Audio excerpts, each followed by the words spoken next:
Now we know who's the favourite. Kia ora, I'm Heather. Kia ora, I'm Aaron. You said you were going to do it? I said I was going to start. Again, we're from My Kitchen Rules and also the owners of Tato Pacific Cuisine in Palmerston North.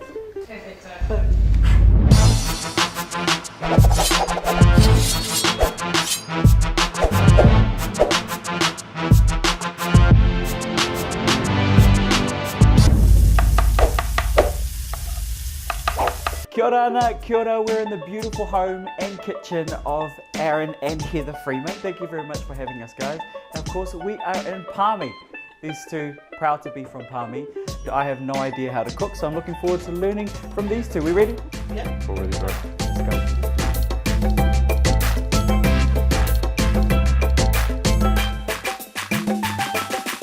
Not sure that I like cooking so much as I like eating, which is where my love of cooking came from, I guess. It just took me ages to figure out that I liked cooking as well as eating. So I decided I'd like to give cooking a crack because Mum was a chef and I was sort of rating the things that I was starting to put together. So that was what the intent behind My Kitchen Rules was just to sort of get some immediate feedback as to whether we're dreaming or whether we deserve to be doing this. You know? I never would have gone on the show if I hadn't have believed that Aaron was good enough. I knew that he was good enough to get us, you know, as far as he needed to go. I eat like an islander, so I just eat, man. I don't care if it's a can of corned beef and coconut cream, I eat all of it, man. I'm not fussy. You are fussy. Yeah, too fussy. Depends, only when someone else is cooking for me. Two guys, go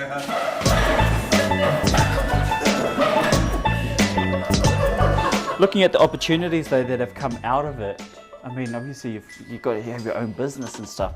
Did you have business experience going into it, or was you learning as you go? I had no real experience in owning our own businesses. I'd worked in friends' food trucks, I'd worked in restaurants, so I'd done the most I could just to get some experience behind me in the meantime. Should I do this with the mango?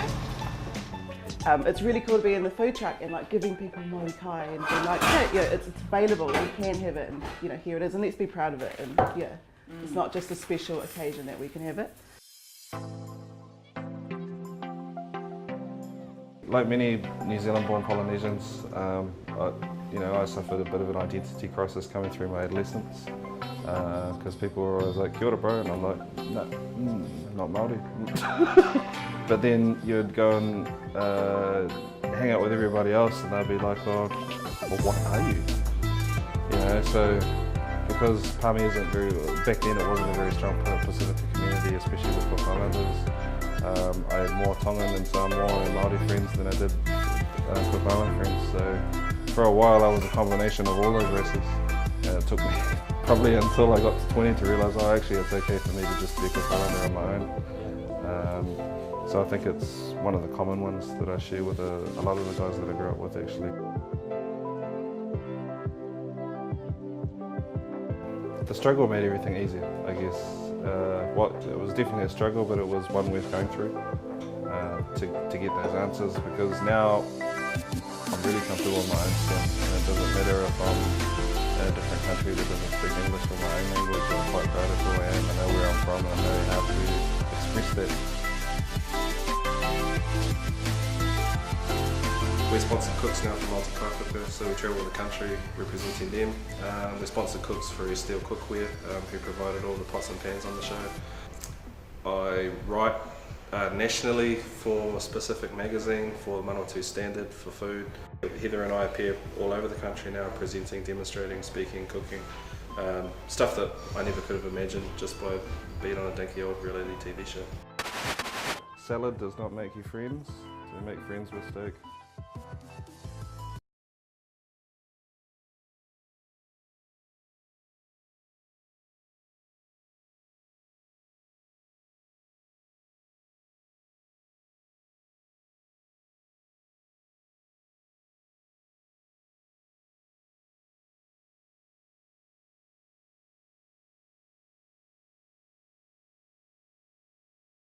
We're really terrible at celebrating ourselves or saying that we're particularly good at something, and food is another example of where we're probably the worst at it.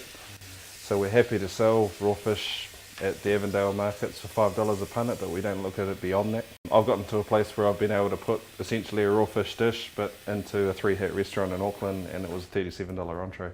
You know, so those are the kind of rewarding things that you can take away culturally, I think, from applying yourself to the trade correctly.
What inspires you to push through that?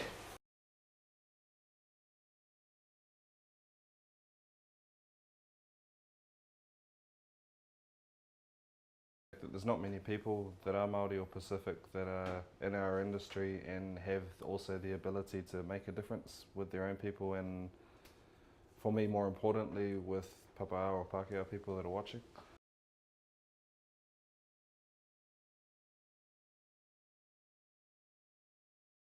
So if I'm able to teach like 3 or 4 European or Pākehā families over here that it's mean to eat raw fish, they'll take that to the Cook Islands with them, and it changes the economy very slowly, but it does. At the moment over there, it's sad for me to go home and when I go to a resort or a restaurant, they're going to give me a menu that says pizza, pasta, steak, all of them imported from New Zealand. And it's like, I didn't travel 4 hours from New Zealand to eat a steak from New Zealand. You know, where's the island food? And they're not actually giving it to tourists, and they're sort of also dulling the tourist senses by not even giving them the option to eat it. So that's the most, it's both a challenge to get awareness of that widely spread, but it's also the most rewarding thing when you see people enjoying our own culture's food.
Salad does not make you friends.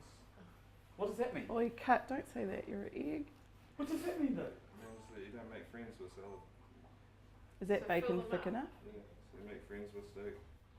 What have you taught me? I know heaps about meat rubs and meat